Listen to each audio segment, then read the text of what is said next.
they all inherit the sacred divine feminine qualities. Awakening it and how to awaken it is what we're going to learn in this session. Let us now listen to the Supreme Pontiff of Hinduism as he is going to explain what is the sacred feminine. Let's listen in.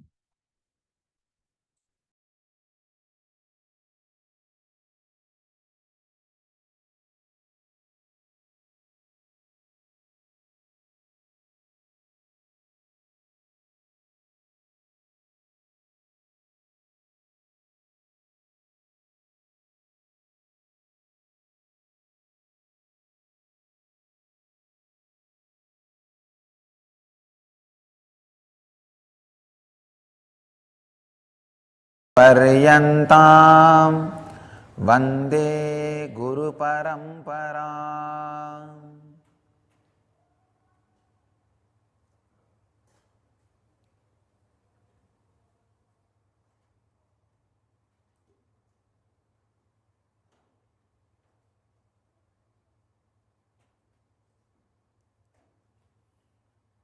I welcome you all with my love and respects.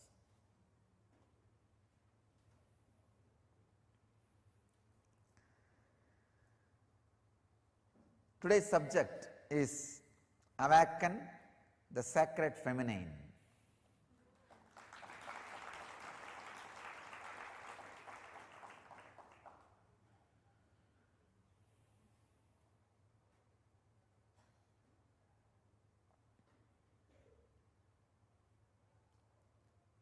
Understand the whole subject. Awaken the Sacred Feminine. All three are unique words. Only feminine energy can be given the word sacred. Have you ever heard sacred masculine?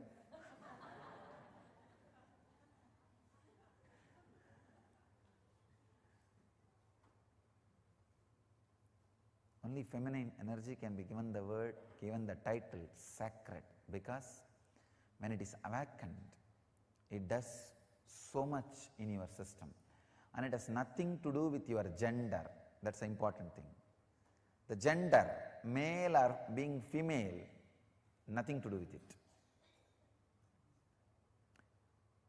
It is something to do with your inner quality. And next word, awaken. Only the feminine energy, sacred feminine, need to be awakened. You already have too much masculine. The whole world is suffering with too much masculine energy. If at all politics can be handed over to women, so much good would have happened to the human society, human civilization. Unfortunately, see, if it was handed over to women, it would have been completely family-based civilization. So naturally, everybody would have had their basic needs. All the basic needs would have been supplied to the whole world. Only the feminine energy need to be awakened. Only that can be called as sacred. Let me define the sacred feminine. Understand? The extraordinary creativity. Creativity will never be possessive. There are two kinds of civilization. Creativity based civilization, agriculture based. Possessive, possession based, money based. Sacred feminine means extraordinary creativity in any field.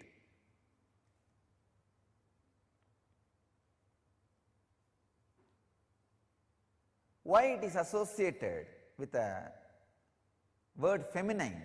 Because by nature, without any choice, all women experience that creativity when they carry a child. During their pregnancy, their system, even if they are unconscious about the feminine energy, even if they don't know anything about feminine energy, When they carry a child, their body is made to go through, experience sacred feminine. If you are matured enough, your being also can experience sacred feminine. So the creativity, the sacred feminine part, is an extraordinary energy. In Vedic tradition, we call this as Matrurupena Samstita. That's a beautiful sloka in Chandi. Yadevi Sarvabhuteshu Matrurupena Samstita Namastasyai Namastasyai Namastasyai Namo Namaha. O Devi, who is residing in all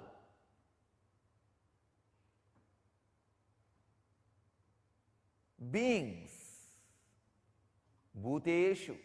Even the beings word is not a complete translation.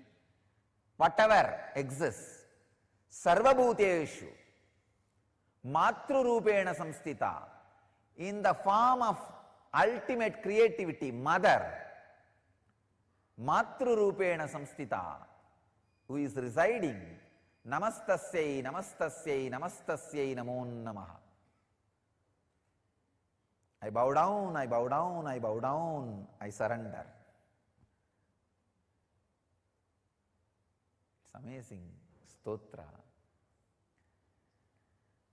The Vedic tradition, there are two literature, 700 slokas, which can directly give you to enlightenment, lead you to moksha.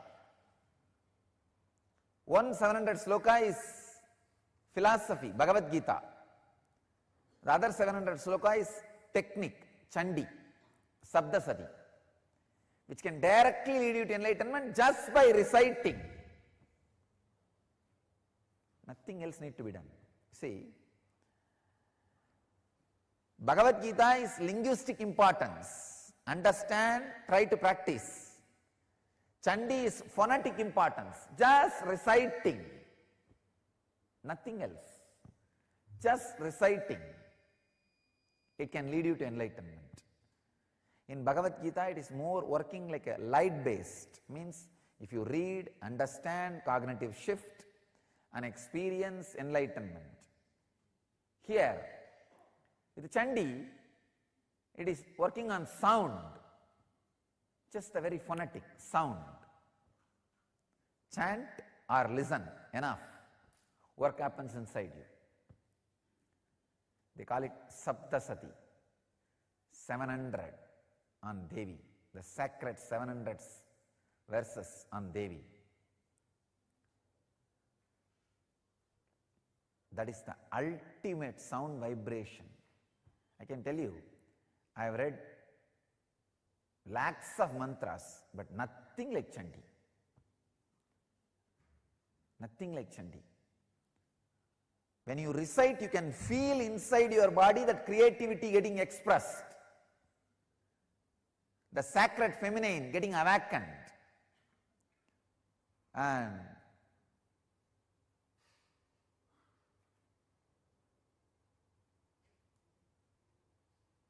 the Devi who resides in you in the form of creativity getting awakened.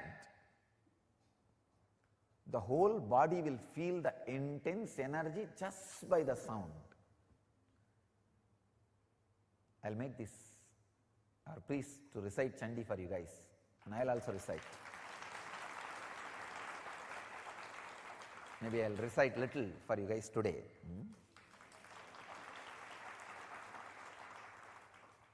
Today we need to work on Vyana, but one session, maybe half an hour I'll take to work on the sacred feminine energy.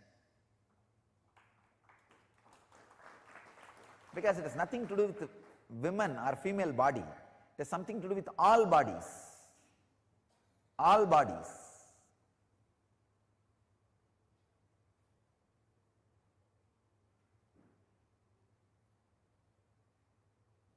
Male can express, experience and express that sacred feminine energy in two ways.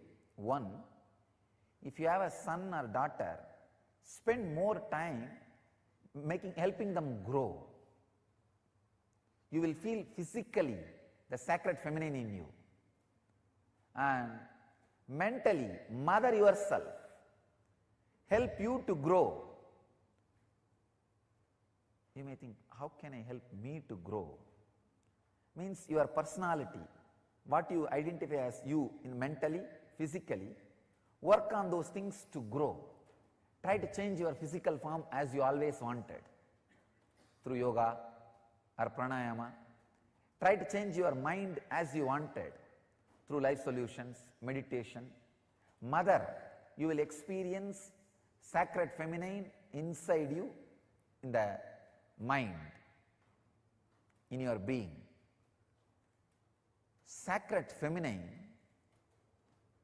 understand, just the uttering of the very word, you are in different plane. Your mood is different.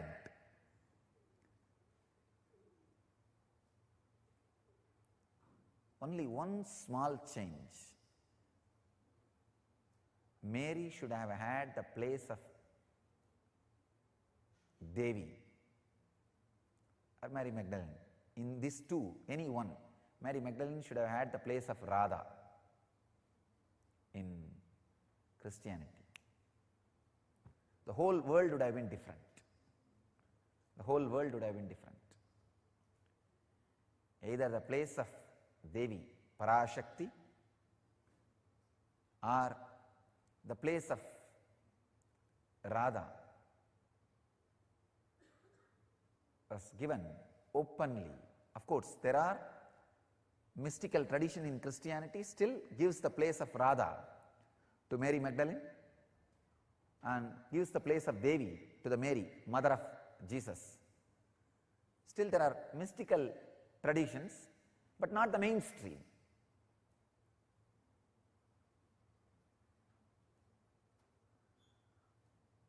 The unique contribution to the spiritual consciousness from Vedic tradition is sacred feminine worship as the mainstream tradition. I tell you, even if everything Vedic tradition gave is lost in some tsunami or earthquake, just if this worship of women, worship of mother, the sacred feminine tradition, if that is retained, then the whole thing can be revived. Because that is the seed. That is the seed. Hinduism has at least 10,000 subsects, I can say at least.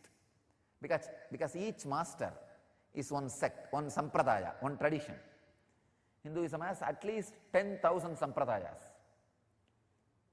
I am saying at least. If all sampradayas are lost for some reason, only this one sampradaya, the Devi worship, mother worship, is retained, I'll tell you, whole thing can be brought back.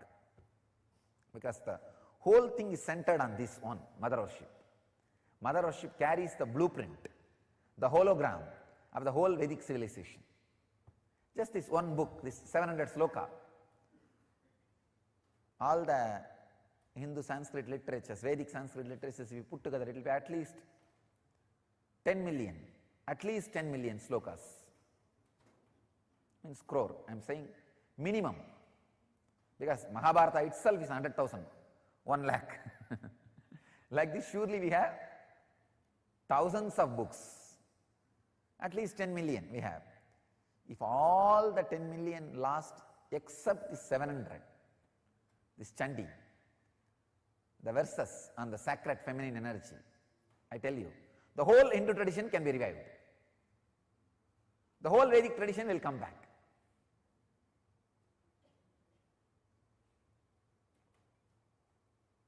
That's a hologram of Vedic tradition. Hologram of Vedic tradition. I tell you, there is no enlightened being on the planet Earth without worshipping the sacred feminine, including me. I am basically a Sakta. I myself followed Devi worship from the beginning. If you see my biography and all the deities I carved, the darshan I had, all mother based, the Devi based.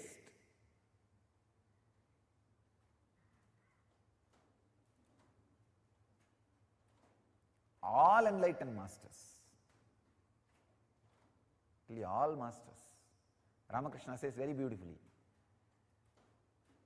Shiva is Brahman, but Devi has the key to reach the Brahman.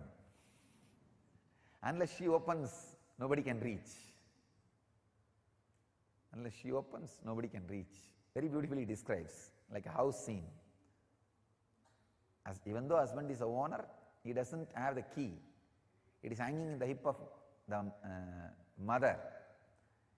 Either you need to fall at the feet of mother, or maybe the sons, small kids, who are already near to mother, they can go and have the right to remove the key from the hip. Only they can touch that place and remove the key. Nobody else can touch. So either surrender to mother, or people who are closer to mother, that's all. No other way to reach enlightenment. It's very poetically described, but I tell you it is a fact, it's a truth. Still, the key is with sacred feminine energy, with mother. And same way, all mother-based traditions only continue to deliver enlightenment and keep the Sangha, the stream of transmitting enlightenment tradition alive.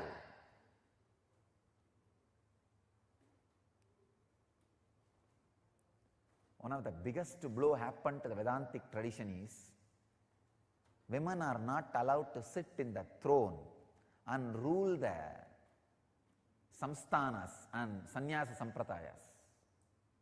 I am changing it. I am changing it.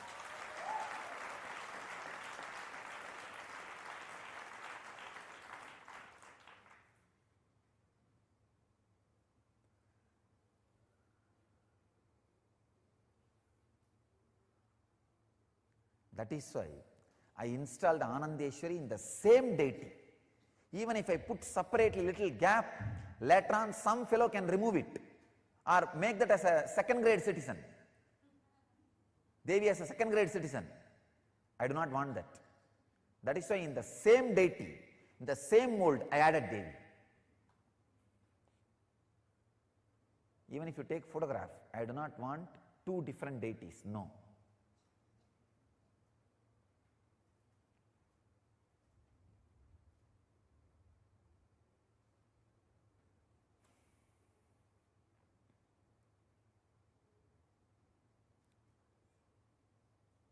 All traditions which missed the sacred feminine,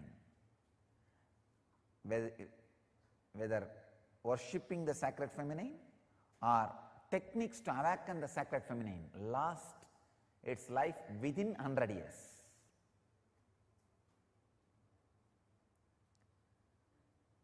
One of the greatest thing happened to Ramakrishna mission is Sharada Devi was included in the main worship altar within 100 years of the Ramakrishna mission in organization creation. They found out the important component which they were missing, and they added, saved themselves.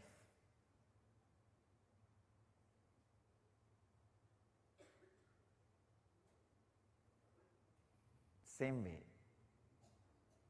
the Ramana's tradition, Raman Maharshi's tradition, they gave place for his mother. Unless the place, representation for the sacred feminine energy, techniques to awaken the sacred feminine energy, neither enlightenment can happen nor it can be transmitted.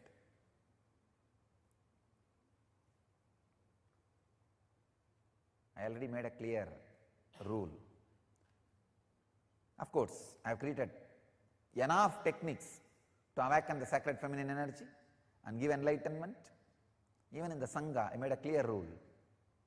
At least 33% of all the rites, whether it is a initiation, sacred spiritual ceremonies, or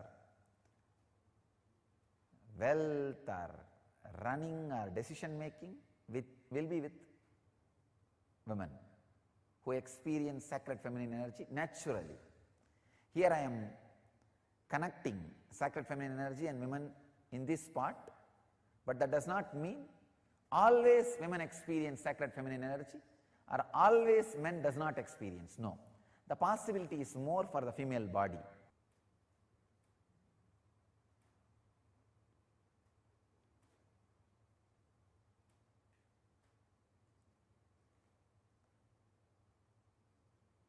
All you need is the sacred feminine to be awakened inside you. You are enlightened, nothing else. Because already masculine is there. That does not need to be awakened. That is too aggressive, ugly. The sacred feminine is awakened. You are there already, where you need to be. Exactly, enlightenment means the suppressed sacred feminine in you gets awakened. That is what we say. When somebody becomes enlightened, he becomes Ardhanarishwara, beyond male and female.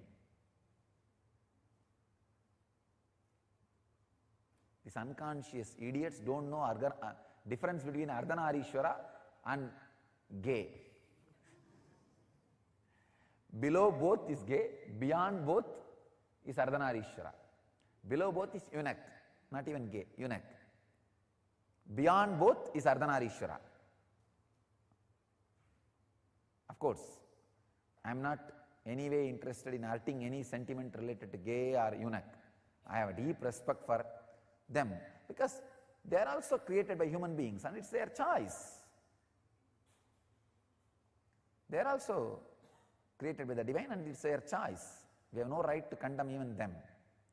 All I am saying is that is different and Ardhanarishwara is different. All enlightened beings will carry that feminine grace because they awakened, experienced sacred feminine energy. So,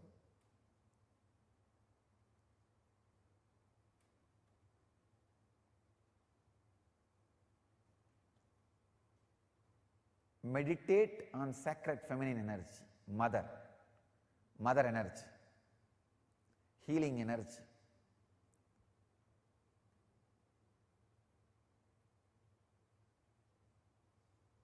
It can be a very powerful process, a very beautiful meditation technique. In two Vedic tradition, this technique is used. Whether you carry male body, female body, don't bother. Just remember yourself as a cosmic mother. That's all. Nothing else. Just remember yourself as Devi. You may think, oh, my body language, everything became feminine, what will I do? Don't worry. It will never be ugly feminine as you think. It will not be eunuch feminine. It will be Ardhanarishwara feminine. It will just only add juice to you, grace to you.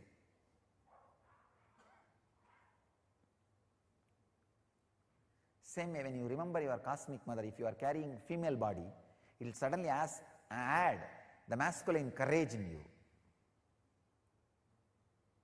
Veera of the Devi, Chandi. For men, it will add the grace of the mother. I can give you these two as a technique. One, remember constantly you are Devi, cosmic mother, and recite whenever you can the sounds of sacred Chandi, the 700 verses. These two can do a big transformation in you, awaken the sacred feminine. We will be having the Chandi Homa done at least hundreds of times in our ashram during Navaratri. Hope all of you will be here and enjoy and experience sacred feminine. Let you all experience and radiate the sacred feminine energy. Achieve and radiate enlightenment. Live and radiate the eternal bliss. Nithyananda. Thank you.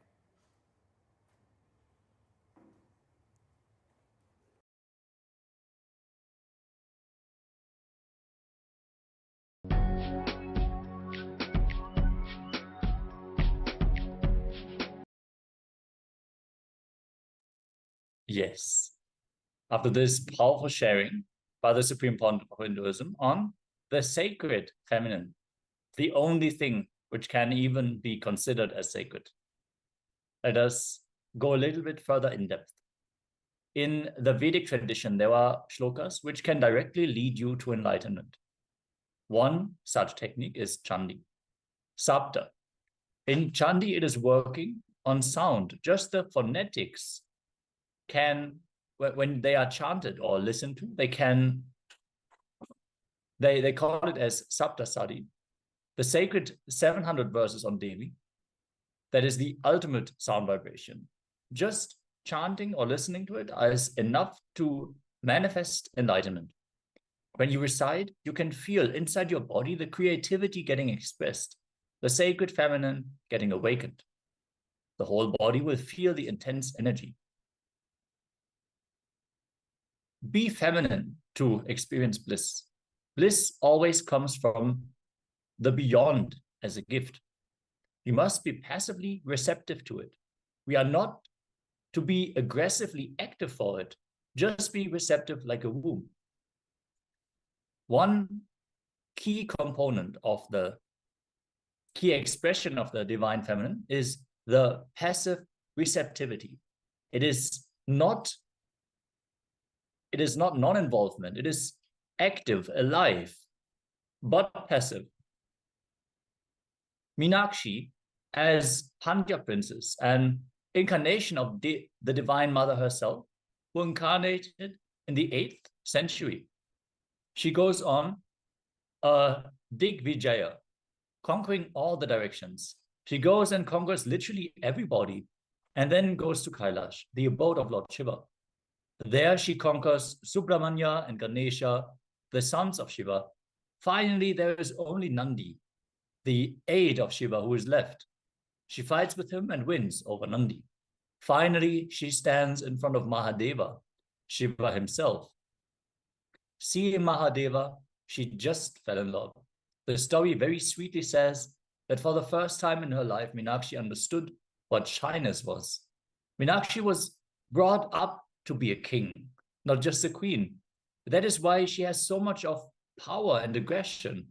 She was like a powerful king, really powerful. So the story says that the moment she felt shyness, the masculine components which she was carrying in her body all disappeared. She just fell into the deep depth of the feminine consciousness. The physiological and psychological mutation happened. The union of the masculine and feminine energy happened inside her. Completion is Paramashiva. Listening is Parashakti. When you are in completion, you are established in Shiva, the masculine energy in you. If you are listening, you are established in Devi, the feminine energy in you. When you are in completion, Shiva will be available to you as Dakshinamurti.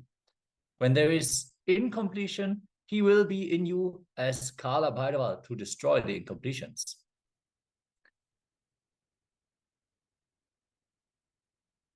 In the sacred Bhagavad Gita, it says, I am the all-devouring death, and I am the creator of all things of the future. Of the feminine, I am fame, fortune, beautiful speech, memory, intelligence, faithfulness, and patience. Ramakrishna says very beautifully, Shiva is the Brahman, but Devi has the key to Brahman. Unless she opens, nobody can reach. Very beautifully, he describes, house is there, but the key is on the hip of the mother. So either surrender to the mother or to the people who are close to the mother, her little kids who can reach out to her hip and take the key from her. Still, the key is with the sacred feminine. How Devi manifested in the Chandi Homa, a story how Devi herself blessed Swamiji's mission. On November 7th, in the year 2000, the avatar conducted a full-fledged Chandi Homa ritual in the Raja Rajeshwari Kavil temple, located on the Girivalam path around the sacred Arunachala hill. The Girivalam path is a well-known road around the circumference of Arunachala hill, which is considered as a spiritual pilgrimage site for millions of Hindus. Chandi Homa is a Vedic fire ritual, worshipping the divine feminine energy in the form of Chandi, the all-knowing and all-powerful form of Devi Parashakti. Parashakti is the main deity of the sacred feminine and the divine consort of Bhagavan Paramashiva. During this Homa, the form of Devi, seated with a Trishul, a holy trident, appeared in the flames as if to grace all the participants gathered around the avatar with the blessings of Parashakti herself. Only the grace of the avatar's pure space of oneness did the Vedic fire ritual come to fruition with such auspiciousness. Yes, we are going to see a picture of the Supreme Pontiff of Hinduism performing this sacred Chandi Homa. Yes. Here we can see in the flame the form of the Devi gracing all the participants present.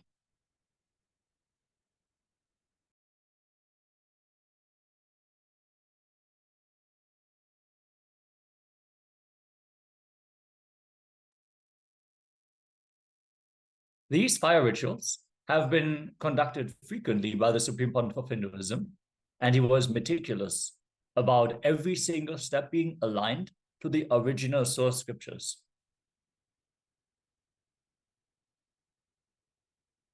Wherever he went, the people would be impressed by his knowledge, and they would follow along as he was taking all the steps. We have the divine darshan.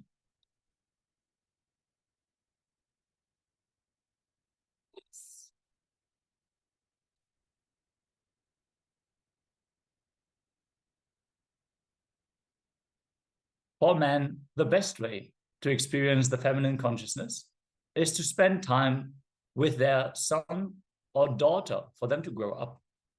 Also, mentally, mother yourself, where you help yourself and your personality to grow. Align your body the way you want it to be. Do yoga, pranayama, etc. You will experience the sacred feminine in your body. Align your mind the way you want it. Get some powerful cognitions, etc. Be a mother to yourself. Take care of yourself. Really look at your own being from the standpoint of being your own mother. Then you will simply do the best for yourself. And the divine feminine energy will awaken you in the form of motherliness. And you will simply start radiating it to the people around you as well. Meditate on the sacred feminine energy, mother energy, healing energy. Just remember yourself as the cosmic mother. Just remember yourself as Devi. If you are praying on the cosmic mother and you are a woman, you will add Vira, courage in you. For men, it will add grace to you. Let us perform a small internalization assignment. When you spend time with children, be it your own or others, what do you feel? And when you felt you were a mother to yourself mentally, how did you feel about this? So once more, whenever you spend time around children, how do you feel about yourself? And others, like at that time, just internalize. What is the feeling that you experience at these times? And when in the past, did you feel like a mother to you? When did you really feel, okay, now I'm doing what is best for me? I'm taking care of myself. I'm really only doing what is best for me. Let's just take a few minutes for this exercise.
Yes.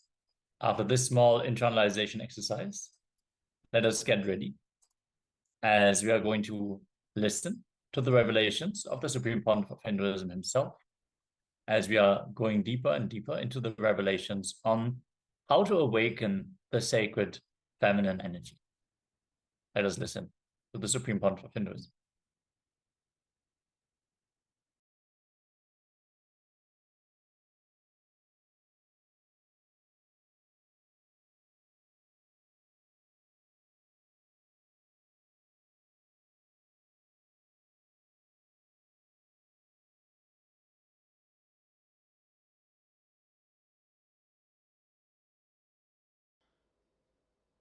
To relate starts with mother. How to relate starts with mother. Understand? Your idea to relate, your ability to relate starts with mother.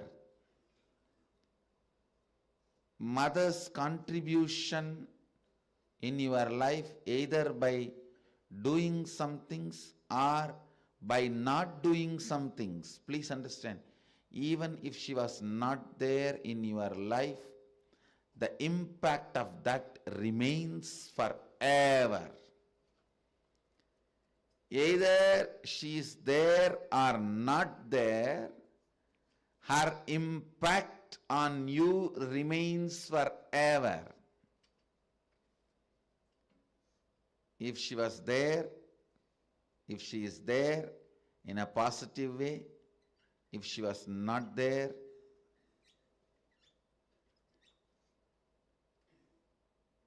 her absence impacts you forever, I tell you. Mother is too important way to connect what do you think as life.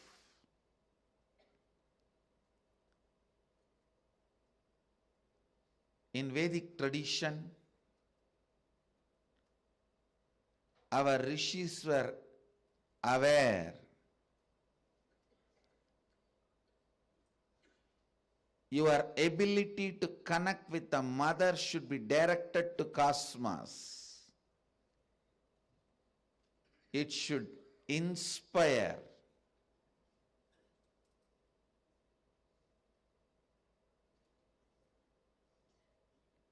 It should awaken your higher consciousness. It should inspire your higher consciousness to express through you. It should awaken your higher consciousness.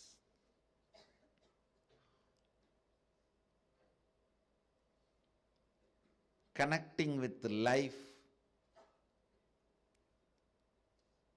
as mother is the most sweetest, most beautiful, most easiest form to ever connect.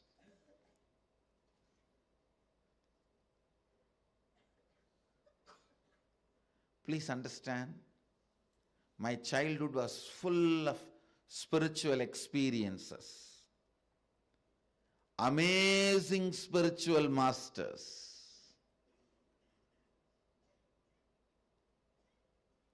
great yogis like Raghupati Yogi, Vibhudananda Puri. The personalities of their stature, Ram Surat Kumar, Annamalai Swamigal, Sadhu Om,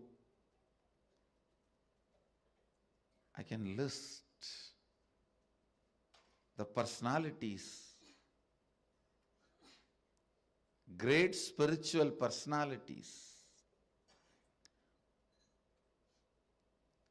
And I was exposed to all the spiritual thought currents and traditions like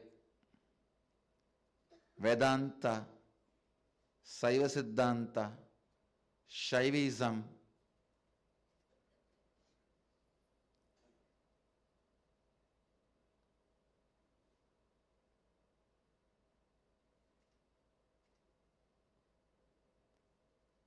even the thought currents of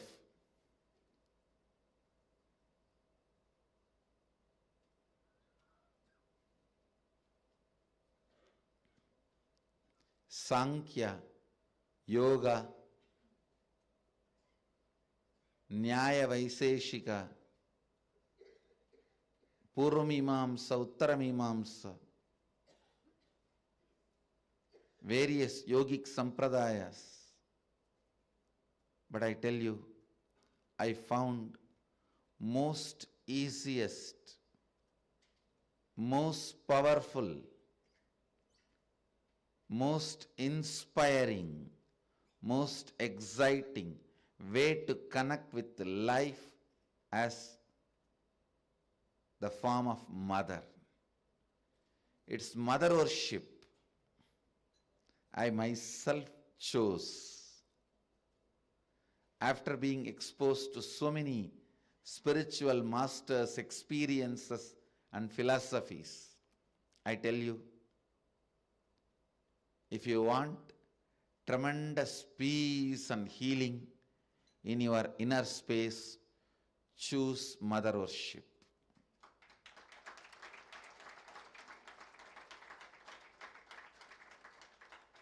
Even with your guru or your Ishtadevata, relate as mother, you will see the kind of a healing in your biomemory.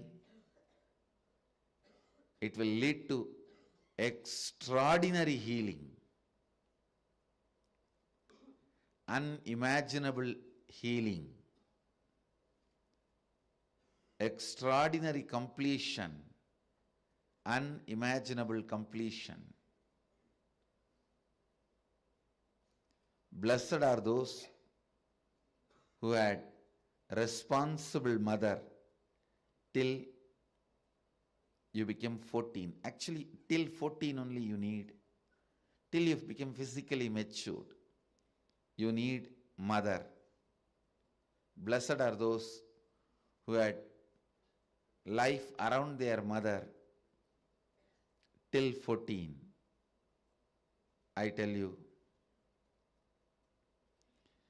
till 14, if you had mother living around you, living with you, then you know how to connect with mother.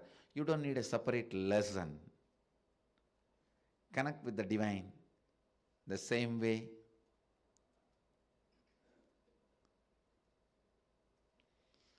So much completion will happen to you. So much means really, really so much, I tell you.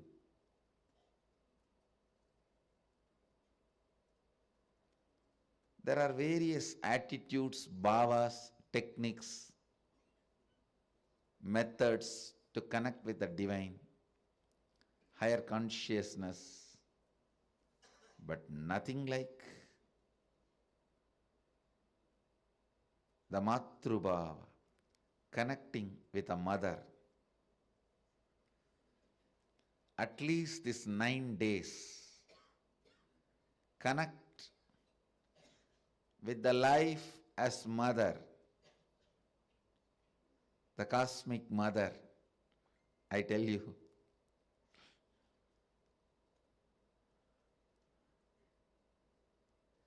then you will understand you will never be same again after these 9 nights. These 9 nights, not only you will wake up, you will be awakened.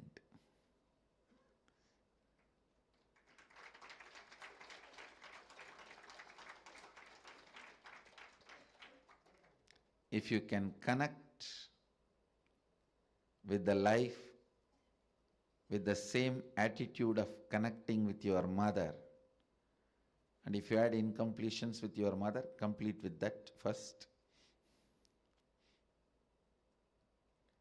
And connect with the cosmos, the cosmic mother.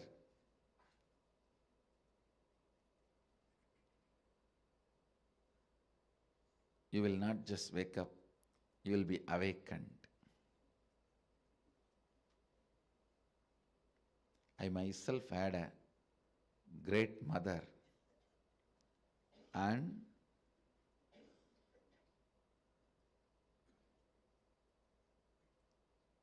amazing connection with life in the form of mother.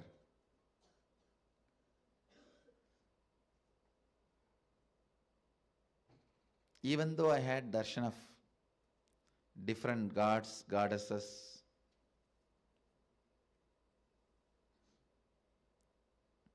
Mahadeva himself in the form of Arunagiri Yogeshwara,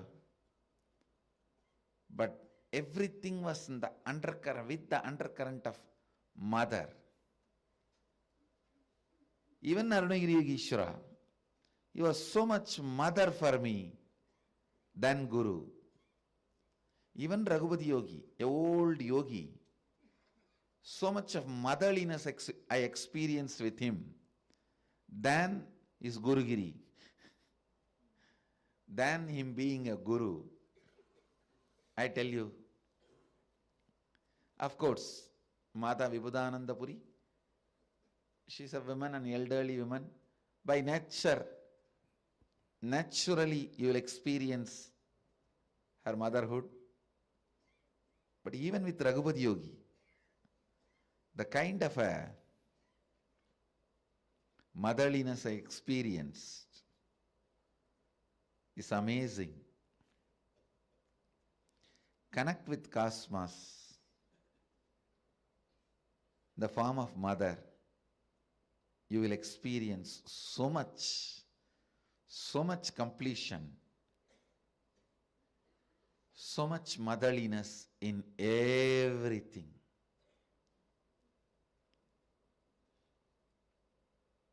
People will experience so much motherliness from you in everything, I tell you. When motherliness starts oozing out in you, even the chair on which you sit will become complete. It won't feel the heaviness of you. It will feel you as a blessing. The ground on which you walk will feel blessed by the touch of your feet.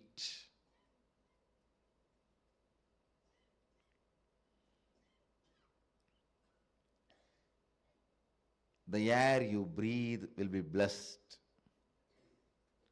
People whom you see with your eyes will experience that love and compassion. I tell you, nothing can be compared to receiving the love of motherliness and sharing, radiating the love of motherliness.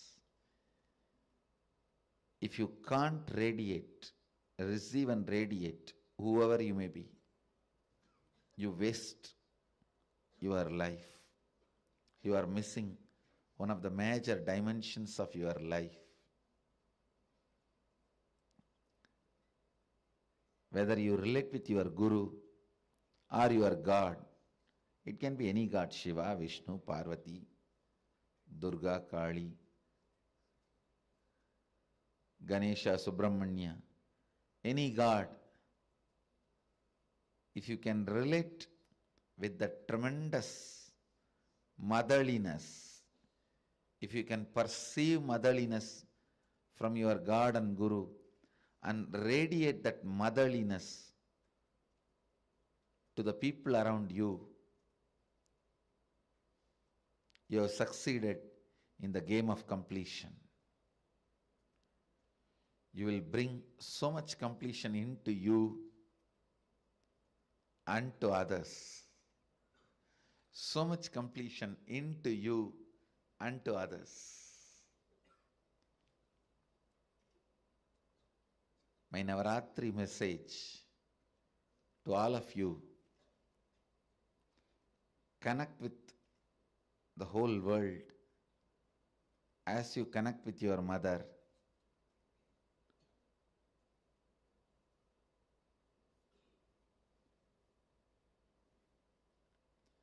Be a child to life.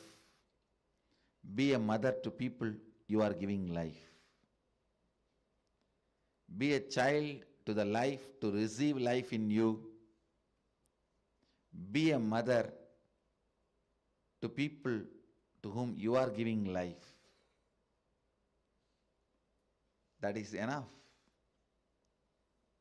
You will bring so much of healing and completion to the planet Earth wherever you move, whatever you do, whether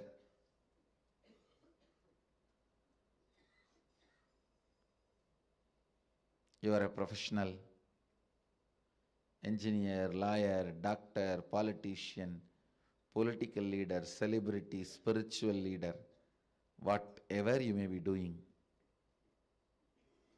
motherliness completes you and others.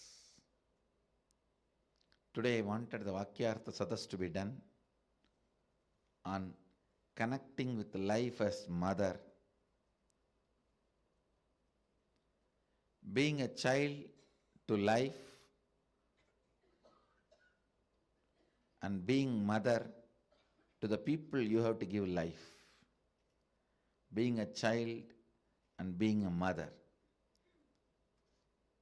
Have Vakyartha Sadas on this subject and internalize.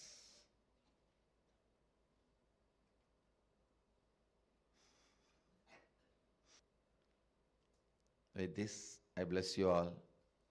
Let you all radiate with integrity, authenticity, responsibility, enriching, causing, living Advaita, the eternal bliss, Nithyananda. Thank you. Be blissful.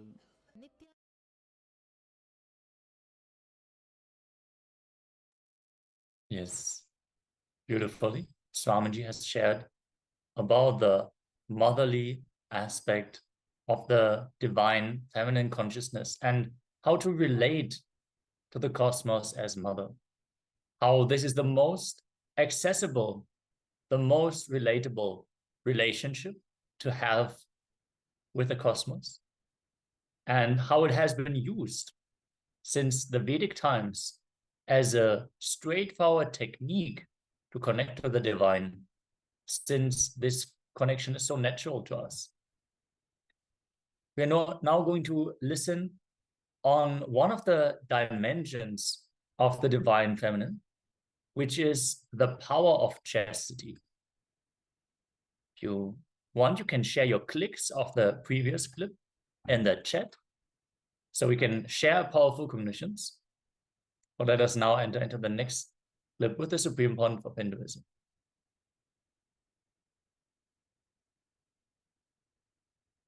Is not feminine suppression or suppression of the feminine energies or the method of controlling women. No, it is not anti-feministic idea. I tell you, the concept of chastity is the most powerful feministic idea. Every relationship has chastity. In Hindu tradition, so much of importance and understanding is given for chastity. Man is logic, words are his power, woman is emotion, her breathing is her power.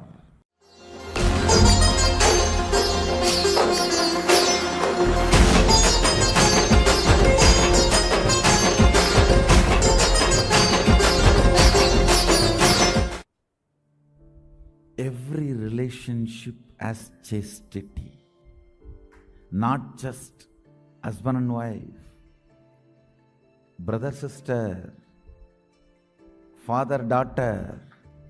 Every relationship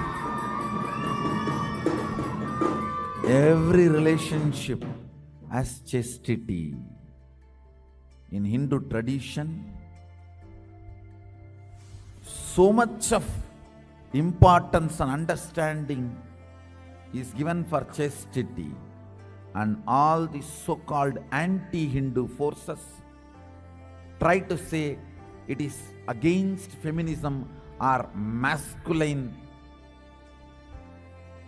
suppression, or all the third-rate names they use. Please understand, no. The concept of chastity is not feminine suppression or suppression of the feminine energies, or the method of controlling women. No, it is not anti-feministic idea. I tell you, the concept of chastity is the most powerful feministic idea. In Hindu tradition, 3 rain per month is supposed to happen. Between Purnima to Purnima, 3 rains should happen every month. கற்புடை பெண்டிற்கோர் மழை, வேதம் ஓதும் வேதியர்கோர் மழை, செங்கோல் வளையா செங்கணனுக்கோர் மழை. One rain is for chaste woman. How come? Chaste woman can be responsible for rain? Maybe it's a concept to keep the social stability.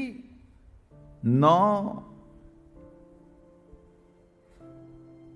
Man is logic, words are his power, woman is emotion, her breathing is her power. Understand? Chaste breathing is a command given to cosmos. A pure Pandit, a pure Vedic Pandit, he need to give command only through his words. His chanting, his words will impact the universe. A chaste woman, her breathing will impact the universe. All big successful house or organization, I guarantee there will be a chaste woman on the top. Maybe behind the screen, behind the scene, there will be a chaste woman who keeps the things together. Understand?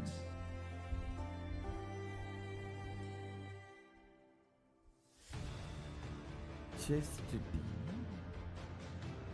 develops certain electricity in your breathing, which is channel to command the cosmos. If you develop that electricity, your commands are simply obeyed by cosmos. I'll explain this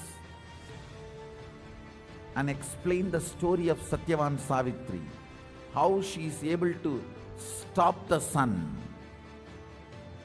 get Yamadharma, give life back. Even Sadashiva, to get the life back from Yamadharma, has to kill Yamadharma. He is not able to convince. He only has to go all out. But Savitri,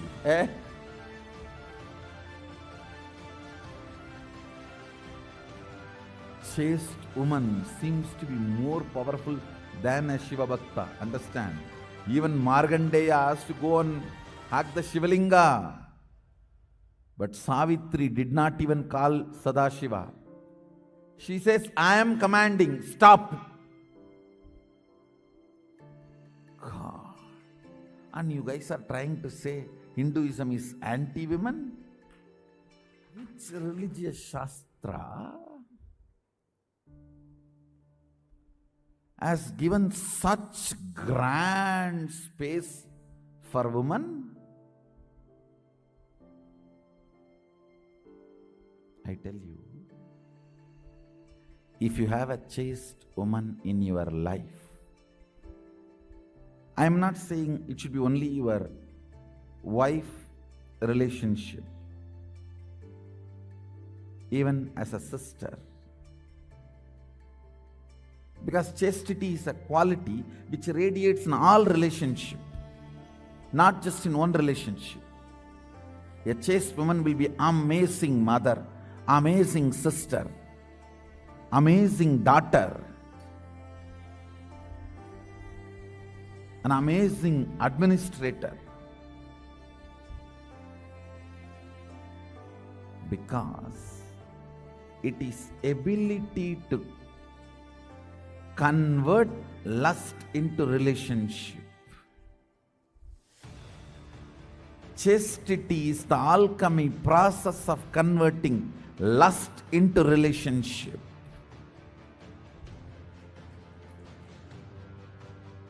Process of converting lust into spiritual powers. If you have a chaste woman in your life, either as a wife or as a daughter or as a sister, as any one relationship, I tell you, listen to this word. You will never have accidents. You will always be protected by all the unknown, unseen problems. A chaste woman, one chaste woman in your life, either as a sister or as daughter or as mother or as a wife, any one relationship, it can be any, but one chaste woman is there in your life, you will not have any unknown, unseen problems. The whole cosmos, grahas, will simply protect you. You may think I am giving two big mystical words. Understand, I believe that. I myself a believer of this truth. I myself a believer of this truth. The chastity of the woman. Let me define again the chastity. The achalatva dimension of consciousness manifesting in body and mind in all relationships is chastity. Man having the chaste woman in their life, either as mother or daughter or sister or spouse or whatever, some relationship brings cosmic protection.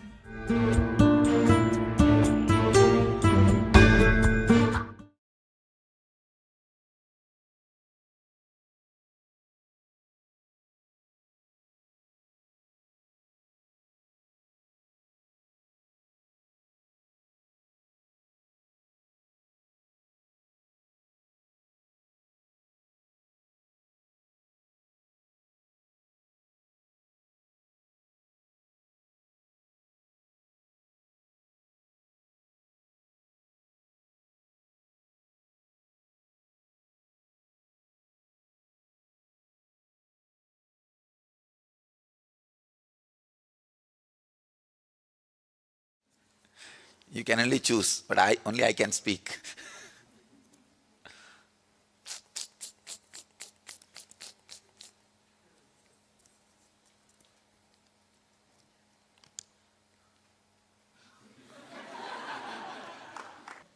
No, the really whole group is going to freak out. That is why.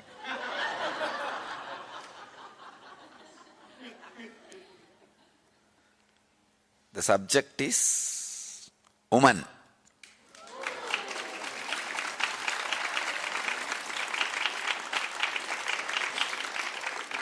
High possibility of enlightenment, third force of world.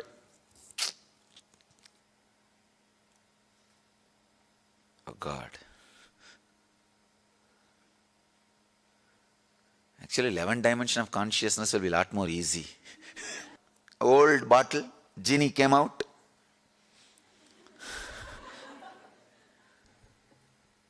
Genie asked, what do you want? The guy said, please make my wife listen to whatever I am saying. Genie said, no, can you ask for some other boon?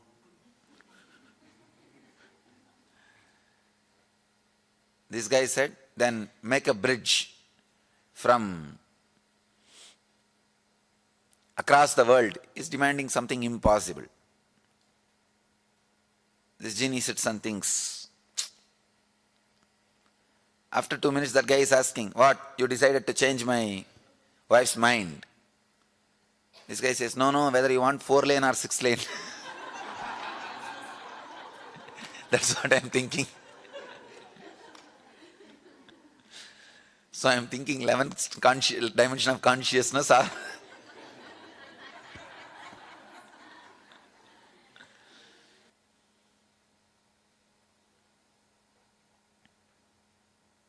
all right. I have to start somewhere. Feminine energy is enlightenment. Please understand. Awakening the feminine energy inside you is enlightenment. I'll first describe the feminine energy, then woman gender. See, woman has more possibility for feminine energy. Otherwise, feminine energy is not confined only to women. So understand the depth. In each one of us, there is an energy which constantly gives birth, expresses itself. Expression is feminine energy. All the adjustments need to be made for the expression is masculine energy. Please understand. The place needed should be created. Means naturally the old has to be removed. The destruction. All that work is masculine energy's work. But the very expression is feminine energy's work.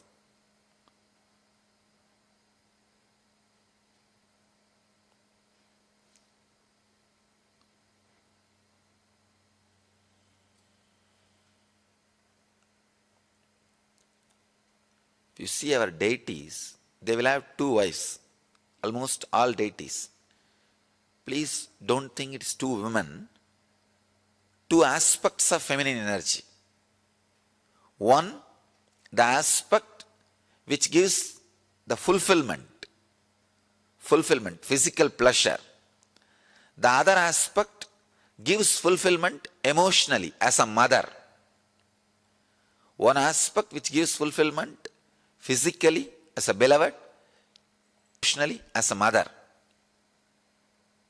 The very being, the very basic thing of the human consciousness, it can play both the roles. When you awaken feminine consciousness in you, you will see that you are radiating physical fulfillment and emotional fulfillment, which is enlightenment. Practically, which is enlightenment. I'll describe the Arunachala story. The story of Arunachala.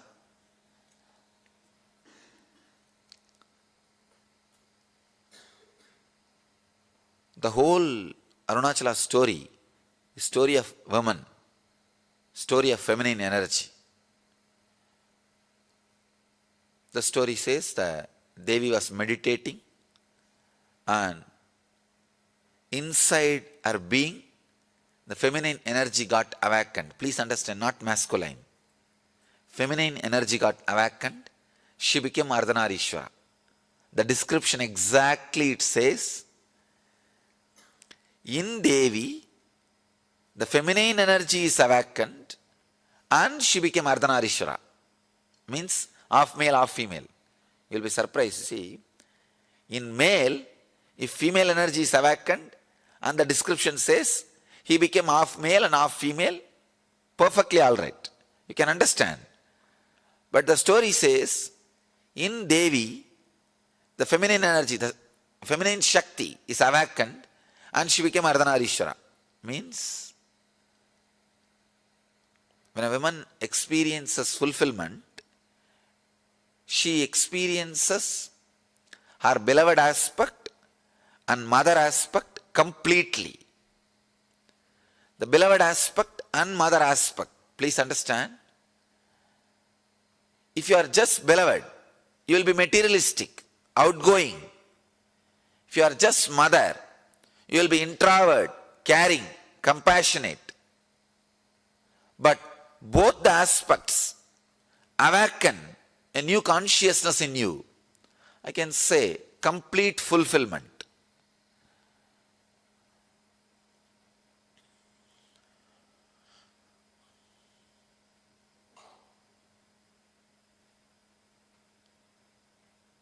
I think with this one example you will understand. All of you can understand.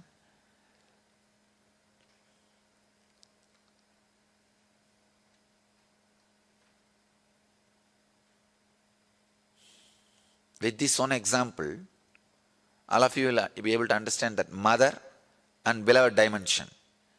If you are missing the mother dimension, naturally just a beloved dimension cannot fulfill you.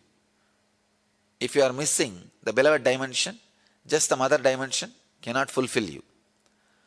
The body and emotion, both will have fulfillment only when you experience both the dimension. A person who can experience and express both dimension is Ardhanarishwara. Please understand, Ardhanarishwara does not mean just half male, half female.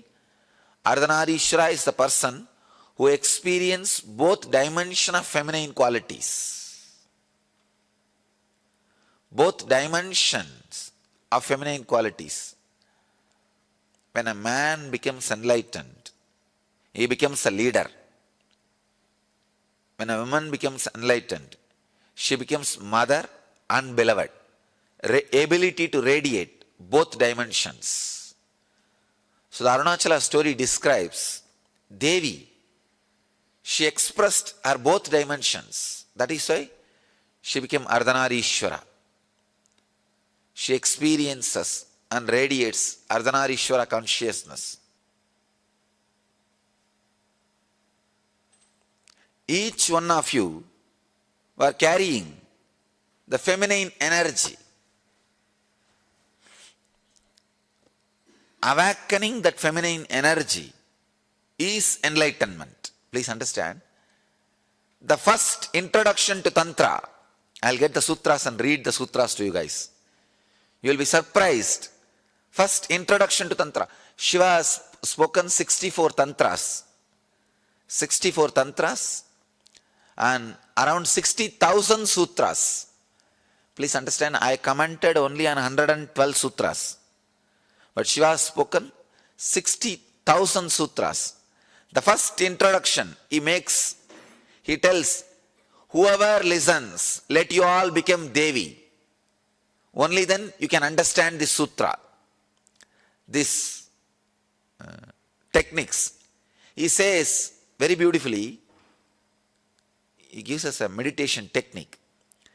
Even the brain setup, even the thinking, the body, physical body language, the mental setup, whatever you know as feminine consciousness, women, meditate on that. Please understand. He says you can't actually completely understand the women consciousness, even if you are a woman. Even if you think you are a woman. So the feminine consciousness, I have to use two different words. Feminine consciousness, women body. Women body has a more possibility for feminine consciousness. That does not mean just because you are in the women body, you experience or express feminine consciousness. When Shiva starts the Tantra, first thing he says, intensely meditate on the feminine consciousness, whatever idea you have about the feminine consciousness, live. And Ramakrishna, he practiced this technique. If you have read Ramakrishna's biography, you will understand. He says, 9 months he practiced the technique. He really became woman. Not only feminine consciousness, he became woman. He says, the complete circle of energy, the complete circle of energy happened in me in that 9 months. He says that completion of energy happened in me in that 9 months. The whole Taoism is nothing but awakening the feminine consciousness in you. In the whole world, there are only 2 religions.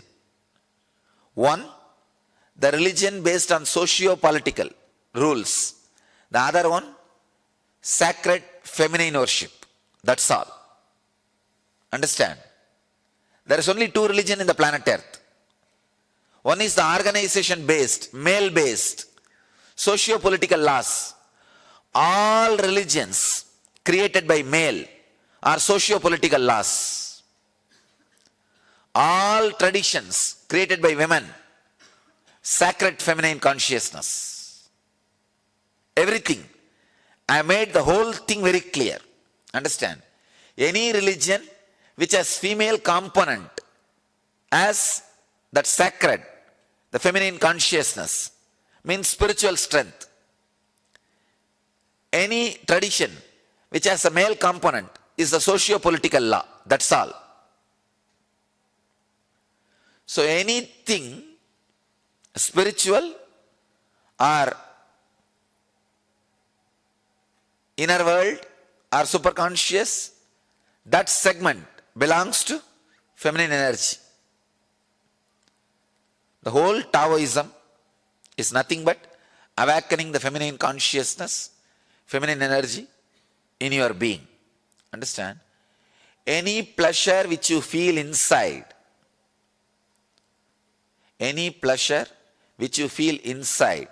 through your nerves, through your system, through your consciousness, without any external need, is feminine energy.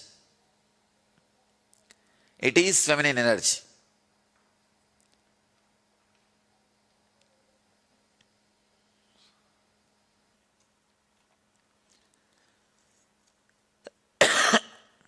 I think there is so much to tell.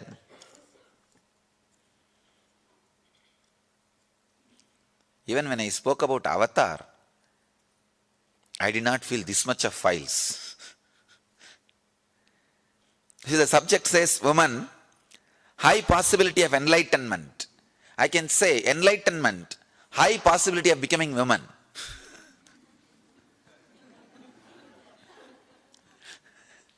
I had to change the subject into enlightenment, high possibility of being woman.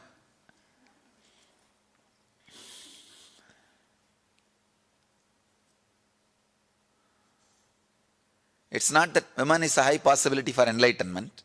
Enlightenment is the high possibility for woman. Our traditions describe, the Vedic tradition is, I think, only tradition which describes the whole cosmos itself as a Brahmanda Yoni. Please understand, it's not saying Brahmanda Linga. No. The original Upanishadic description does not say Brahmanda Linga, means not the cosmic masculine energy. No. It says cosmic feminine energy.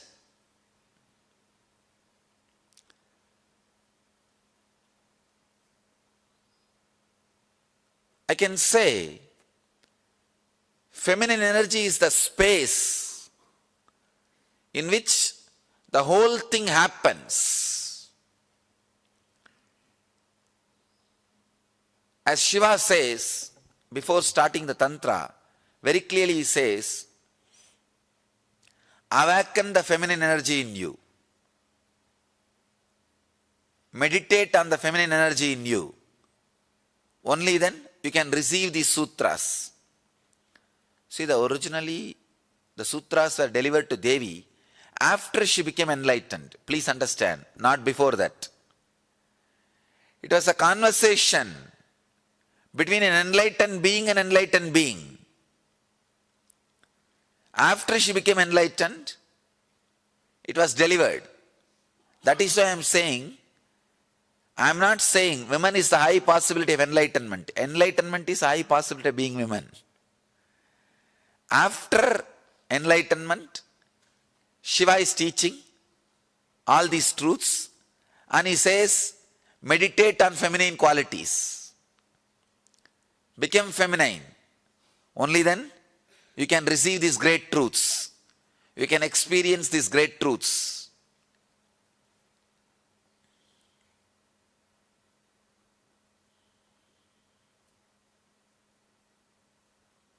Subject is too broad. That is why too much needs to be expressed.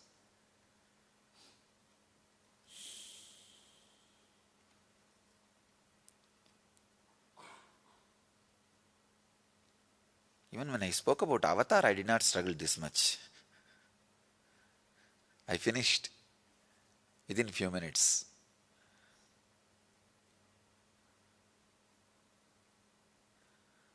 Anything conscious is feminine.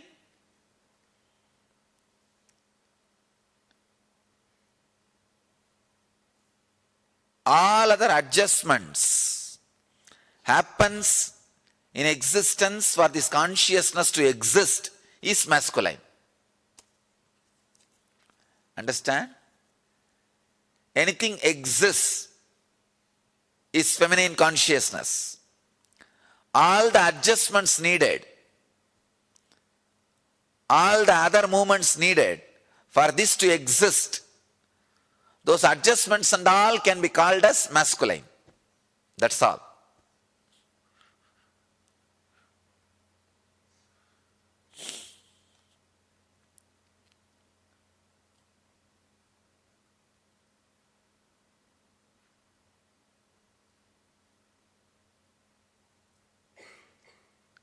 The center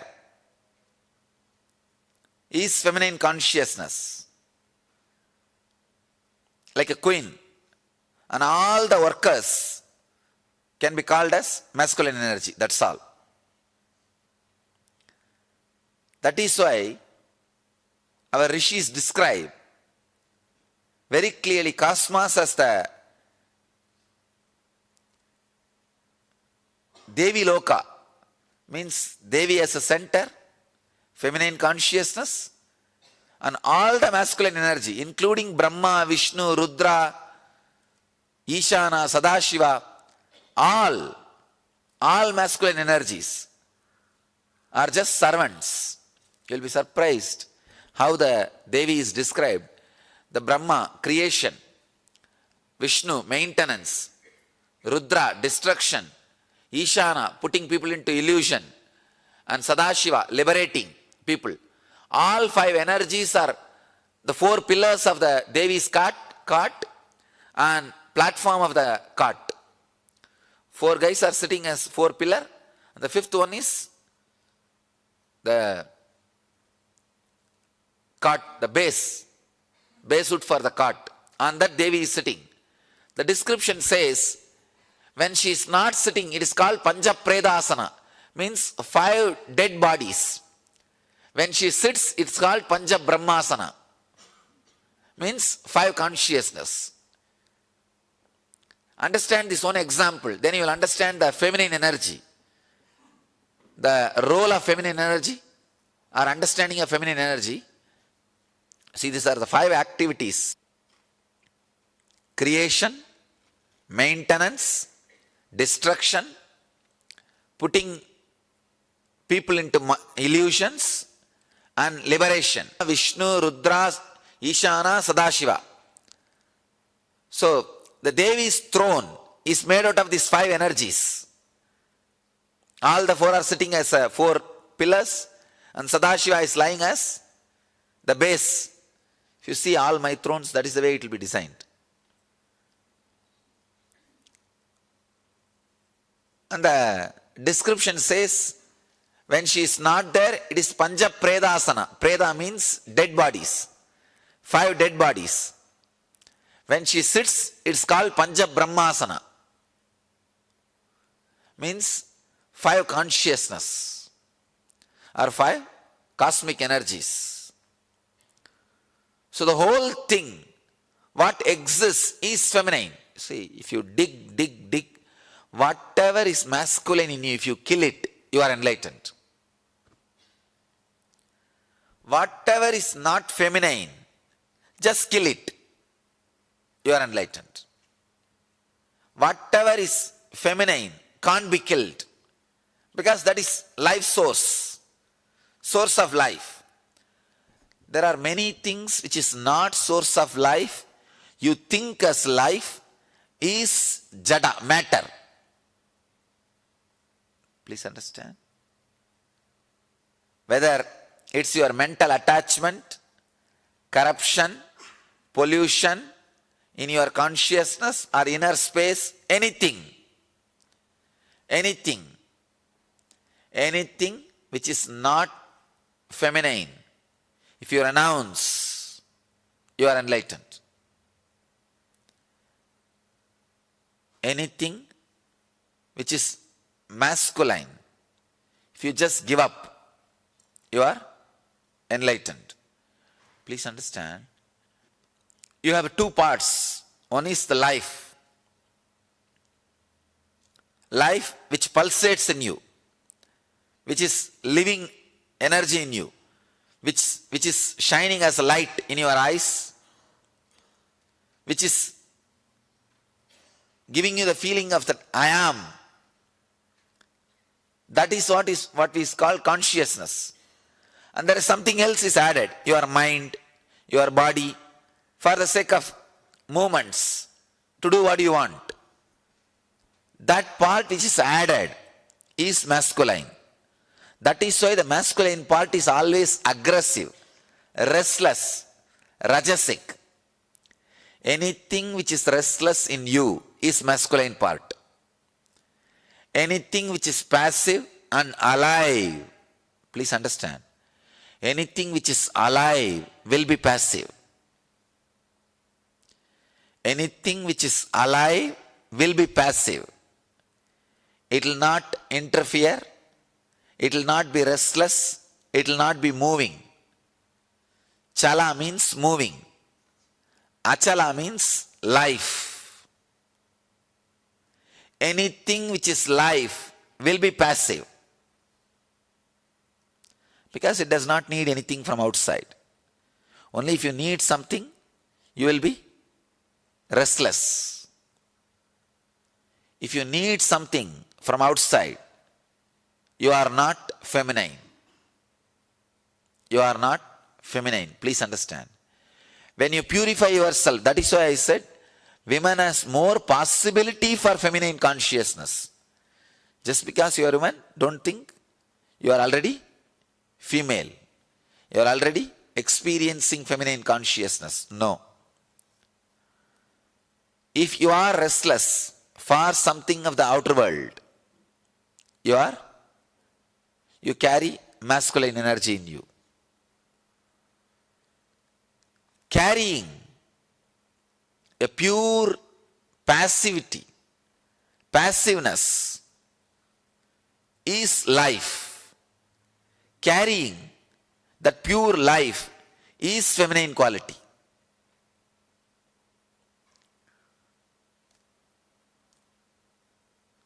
When I utter the word passiveness, you have some idea. Maybe a little bit of mixture of laziness. That is okay. No problem. Feel that passiveness is like a patch. You are carrying it in this area. Carry that passiveness, that feminine mood in this area today whole day. You will understand what I am talking. From now, whatever you visualize as a feminine consciousness, see, the moment you listen to the word feminine consciousness or passive life energy. You have some idea. Carry that mood, that idea in your heart today whole day. You can even nothing wrong. You can visualize you are a woman body. Just remove the male body. You can visualize yourself as a Devi. Even if you are carrying woman body, visualize yourself as a Devi. Means pure feminine consciousness. Pure feminine consciousness. Passive life. Understand? Society is male-minded. Restlessness. That is why life is always described as restlessness, especially the Western mind-based society. Life means restlessness. If you are more active, oh, a lot of life is happening here. I don't know how these fellows are saying that New York is a place where life is happening. So much of restlessness. Nobody knows why people are running. But that is the symbol of life. They call it Big Apple, na? Big Apple. Big Apple. Symbol of life. Understand, because of that mental setup, you also imbibe the idea, life means masculine, restlessness. No. Life means deeply passive and feminine. I can say one of the biggest calamity happened to the human civilization is women are asked to work and make living like men, for which they are not created. Please understand. That's one of the worst calamity. Because the role they need to play, the contribution they need to do, did not happen because they were used to create infrastructure. Because women have better role to play on human consciousness. They are living models and examples of intense passive life energy. They need to remind planet Earth again and again about living enlightenment. The feminine consciousness by their life. But when they are made to create, when they are used to create infrastructure, that priority of awakening the feminine consciousness, radiating feminine consciousness is lost. When that is lost, I can say the model is lost and lifestyle is lost. Again, Manu says very clearly, unless the depression from women is removed, the society cannot evolve. If women, you see, in the feminine consciousness, if the restlessness is planted, the goal orientation is planted by the society, naturally she will suffer in depression. Because her consciousness is not hardwired for that. Feminine consciousness, woman body, is not hardwired to create infrastructure for civilization. Any goals related to civilizational infrastructure implanted will directly lead her to depression, and it will impact on the civilization as, I can say, all possible dangers.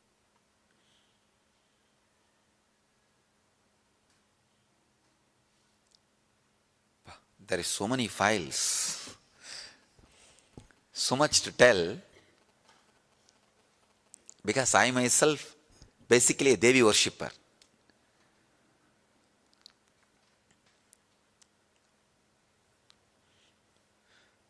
The first mantra I got initiated into is Devi mantra, and the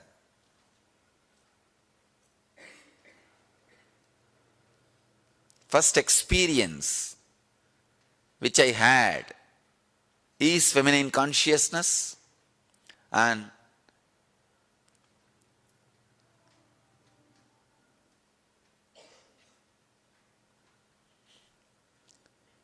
I can say the person who gave me sannyas, first I received 2-3 initiations, different things from different people.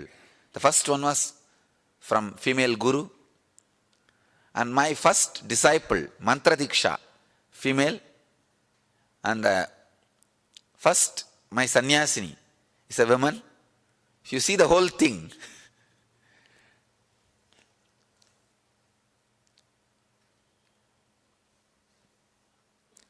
if you exist as you are in feminine consciousness.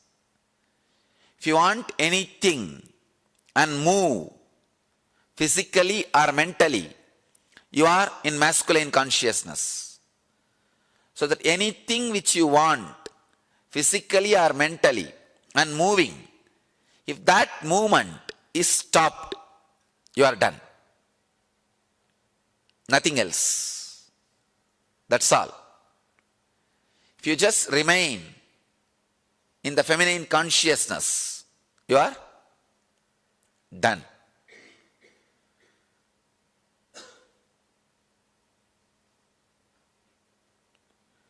If men are asked to create infrastructure and women are asked to radiate the feminine consciousness, the whole civilization would have been different.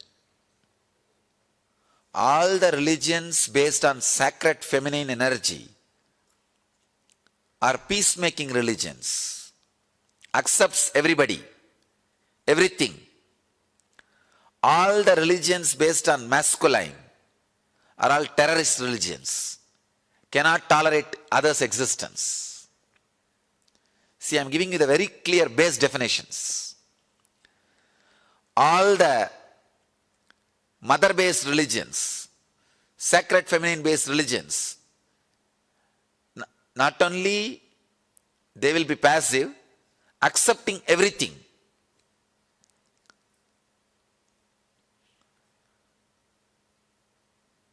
Anything which cannot tolerate others is masculine.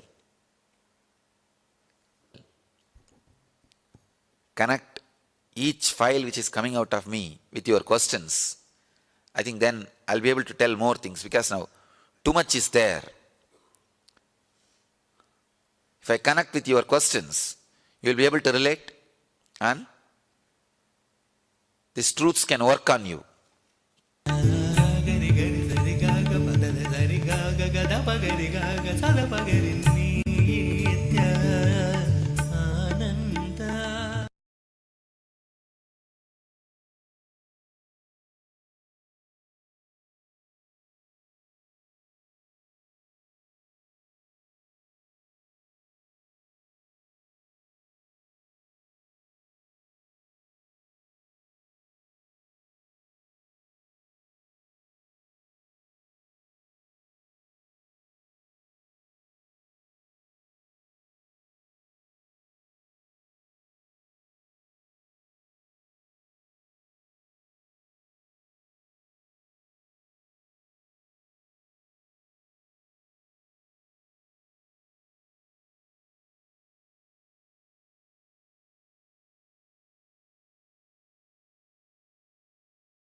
Samarambam Nithyanandeshwari madhyamam अस्मदाचार्य पर्यन्तां वन्दे गुरुपरम्पराम्.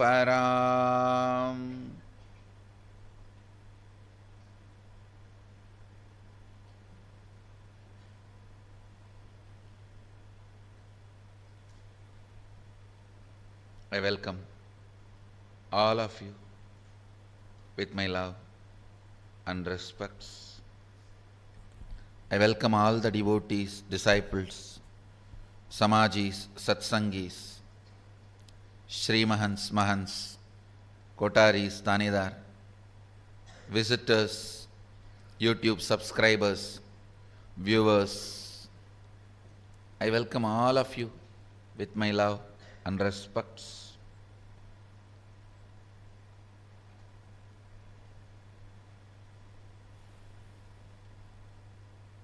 Let's enter into Kenopanishad. The more and more I chew the thought current,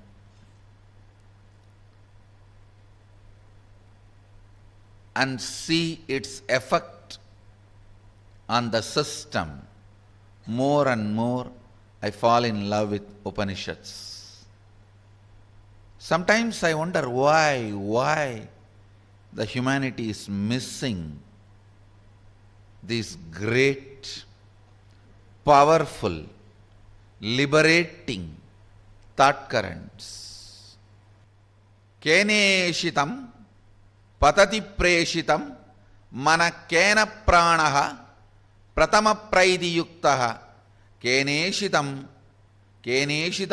vachamimam vadanti Chakshushrotram kabutevo yunakti. There cannot be more non-assumption questions, non-assuming questioning. There cannot be more pure questioning than this line. Keneshitam patati preshitam Manakena prana pratama praiti yuktaha keneshitam vachamimam vadanti chakshushrotram kavudevo yunakti. By whom, willed and caused, does the mind go towards its object? By whom, directed and united with which, does the first vital life energy, the chief cause, comes forth towards its activities? At whose will does the speech gets activated and speaks? Enlivened and directed by what luminous divine power? Indeed, do the eyes and the ears engage in their functions. Pure questioning in the form of poetry. That is the beauty of Upanishads. Pure questioning does not mean they are dry.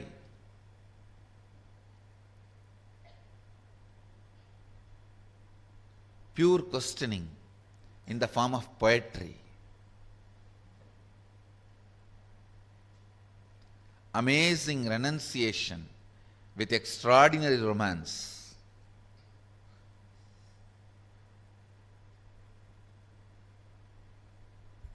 Amazing renunciation with extraordinary romance, pure questioning in beautiful poetry.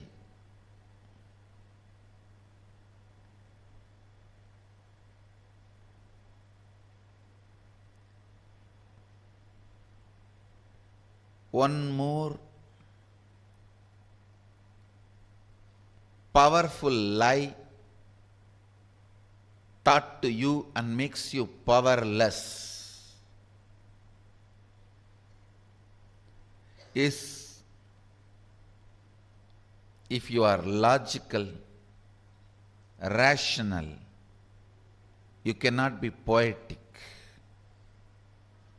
flowing, If you are masculine, you can't be feminine. If you are feminine, you can't be masculine. This is one of the most powerful lie taught to you, which makes you powerless.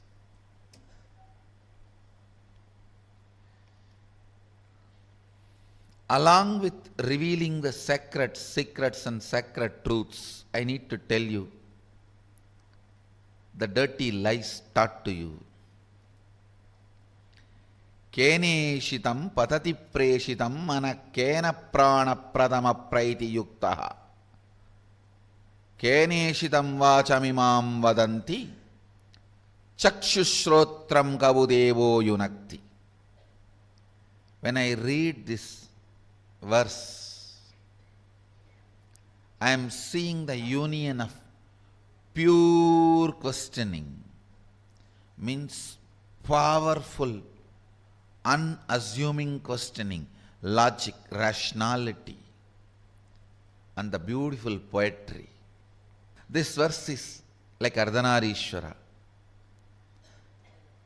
Sadashiva and Adi Shakti together, masculine and feminine together. Any muscle you may carry, the moment you identify that muscle is male, masculine, and you try to dictate certain kind of ideas into it, it loses the ability to flow. Or if you dictate certain identification and force it, you are denying the other part. You are going to be craving for the other part forever and die in incompletion. This should be one of the important lessons in all my gurukuls.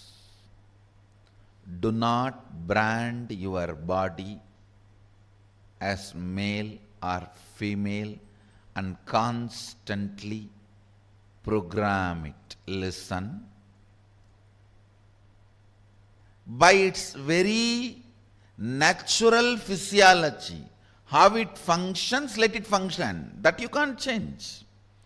By its natural physiology, if it is male, it will function in certain male qualities.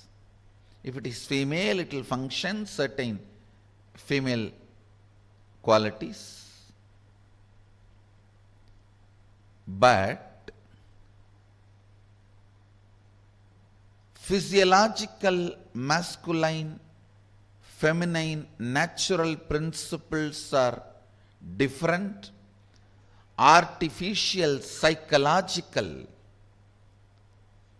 forced thought currents about the masculine and feminine are different. When you artificially force the social concepts of masculine and feminine,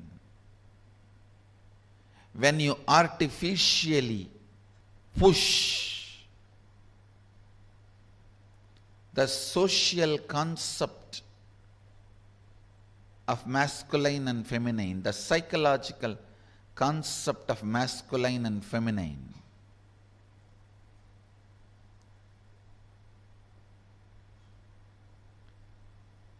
you suppress the free flow of muscle memory. I tell you, whatever muscle memory you pick up by your own lifestyle. For example, if you eat too much, you will feel sleepy. This kind of muscle memories which you pick up by your habits, trial and error, can always be simply, easily completed. But the muscle memories you pick up from the society as the definition or fantasy, which is again by the wrong people and wrong thought current, wrong understanding, unenlightened resources, can cause deep complications from which you will never be able to get out. Understand? That is why I say natural physiological principles of masculine, feminine gender should be lived, but constant reminding of what society talks or considers as gender, those psychological principles should not get into your system. They should not become part of your muscle memory or biomemory, because the suppression, repercussions they can cause, listen, suppression and repercussions they can cause, the incompletions they create, the tension they generate, can cost your conscious growth for births, for many births.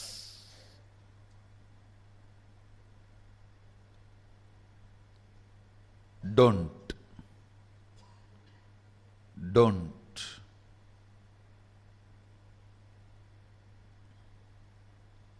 The ideas from unenlightened resources should be denied access into your inner space. Let your muscle memory, biomemory grow out of your own experiments, trials, errors, right, wrong, by celebrating you. A kid should not be given the idea of what is so-called masculine, so-called feminine. Let he or she grow up. They will naturally understand their physiology and the natural principles of their physiology. They should have their own understanding. Only give them the subtle intelligence to watch themselves, micromanage themselves. Then they will know what hurts, what gives pleasure, what gives joy, what gives peace, what gives healthy feeling, what makes them feel sick. They will understand the natural physiological principles of their gender.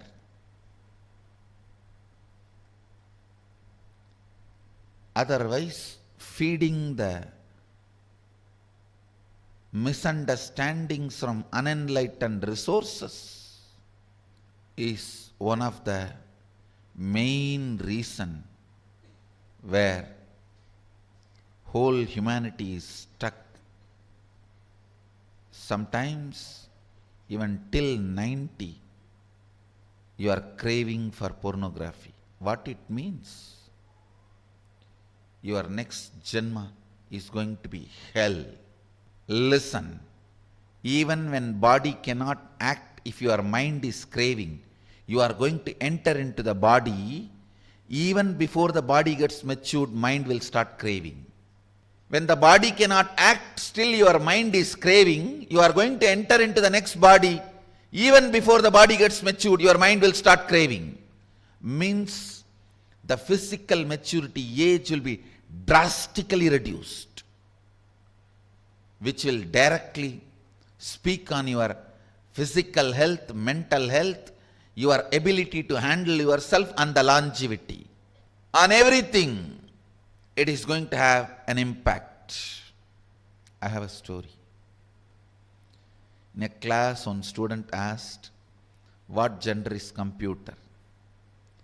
The teacher thought it would be a good exercise to have the students decide what they thought the gender should be.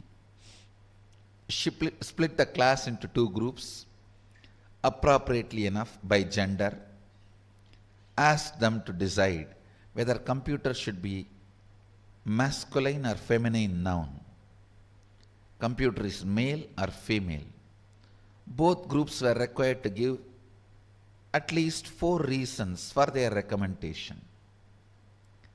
The men's group decided that computer should definitely be of the feminine gender because no one but their creator understands their internal logic. The native language they use to communicate with other computers is incomprehensible to everyone else. Even the smallest mistakes are stored in long-term memory for possible later review. As soon as you make a commitment to one, you constantly find yourself spending more money on accessories for it. The women's group, however, concluded that computers should be male, masculine, because in order to do anything with them, you have to turn them on. They have a lot of data, but still can't think for themselves. They are supposed to help you solve problems, but half the time they are the problem. Fourth, as soon as you commit to one, you realize that if you had waited a little longer, you could have gotten a better model.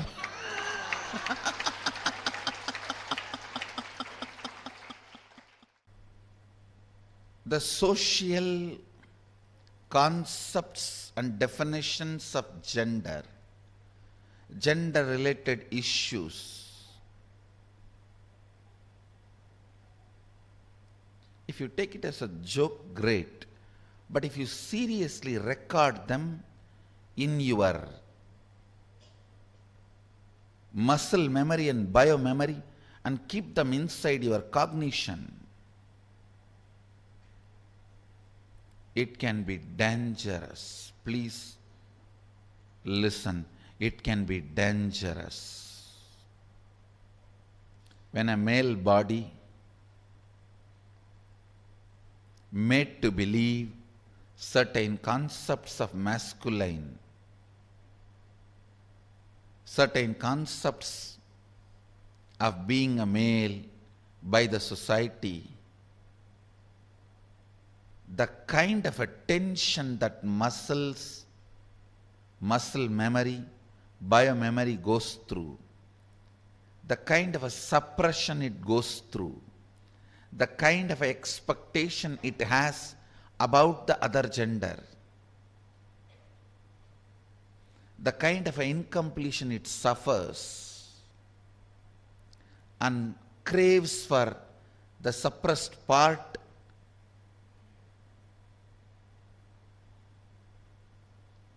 is hell. Such punishment for whole life. And the worst thing is,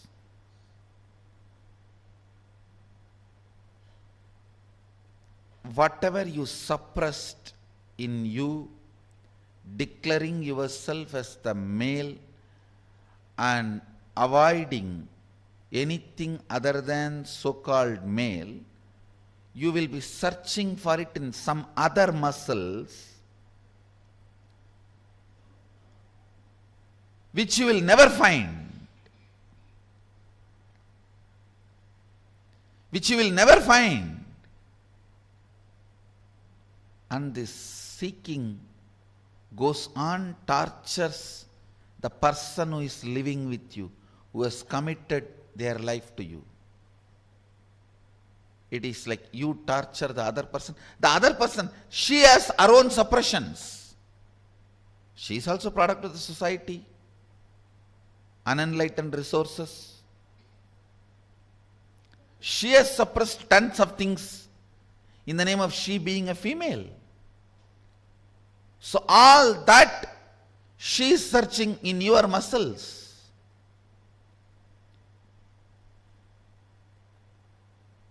It's like in Indian villages, this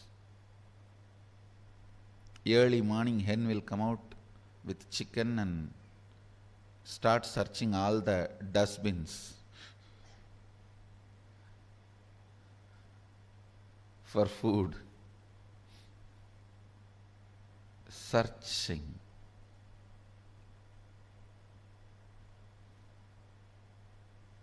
Searching in others for the suppressed component in your muscle. Searching in others for the suppressed component in your muscle.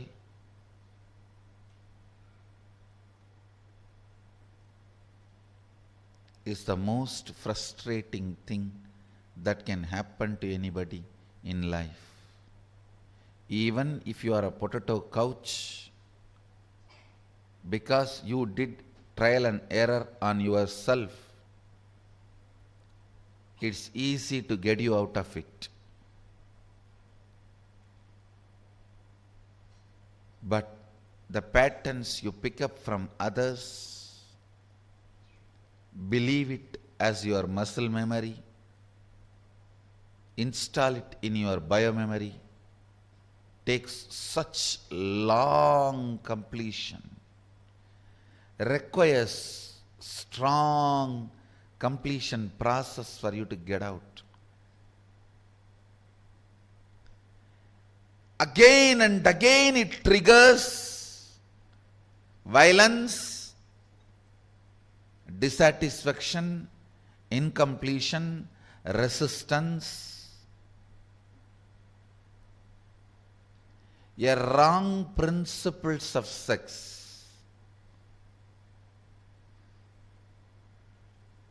Understand this word, wrong principles of sex. Earlier in India, men used to wear only the dhoti and maybe one small angavastram. Slowly, the exposed upper body started getting associated with the idea of sex. Then they will have to cover. Then now even the exposed shoulders gets associated with the idea of sex. I don't know when the exposed eyes and the nose are going to get associated with the idea of sex. And then you have to wear complete covering.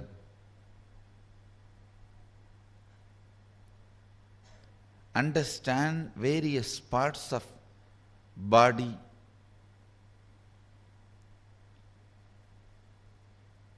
triggering